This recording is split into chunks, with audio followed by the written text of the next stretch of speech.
வணக்கம் வணக்கம் வணக்கம். இப்போ நம்ம குடும்பஸ்தன் படத்தோட ஷார்ட்டஸ்ட் ரிவ்யூ தான் பார்க்க போறோம். இந்த படத்தோட கதை என்னன்னா, மணிகண்டனும் அவங்க லவ்வரும் தன்னோட குடும்பத்தை எதிர்த்து ஒரு இன்டர்காஸ்ட் மேரேஜ் பண்ணிக்கிறாங்க.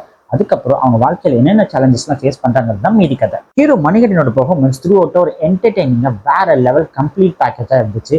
அவர் நேச்சுரலா யதார்த்தமா நடிச்சிருக்காரு. அவரோட பெர்ஃபார்மன்ஸ்க்கு வாழ்த்துக்கள். ஹீரோயின் சாண்டி அவங்களுக்கு கொடுத்த கேரக்டர் ரொம்ப நீட்டா டீசெண்டா பண்ணியிருக்காங்க. இந்த படத்துல வர எல்லா கேரக்டருமே ரொம்ப ஆப்டா பக்காவான ஆளுங்களா கேரக்டரா எடுத்திருக்காங்க.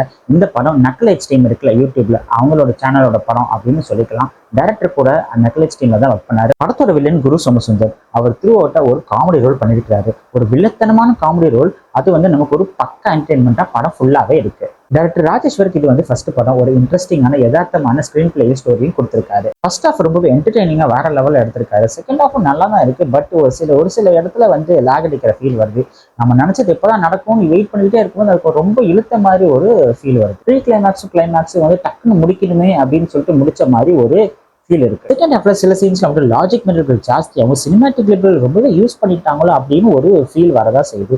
நமக்கே ஏன்பா இப்படி இல்லாம நடக்கும் அப்படின்னு சொல்லிட்டு கேட்கவே தோணுது. லைட்டா அந்த இடத்துல மட்டும் படம் தொய்வடையுது. ஃபேமிலி ஆடியன்ஸ் கண்டிப்பா இந்த படம் பிடிக்கும். புதுசா எதிர்பார்க்கறவங்களுக்கு இது ஒரு above average one time watchable movie அமையும். மொத்தத்துல சூப்பர் பெர்ஃபார்மன்ஸ் அண்ட் ஒரு என்டர்டைனிங்கான ஸ்கிரீன் பிளே இருக்கிற இந்த குடும்பஸ்தன் குடும்பங்கள் கொண்டாடும் வெற்றி.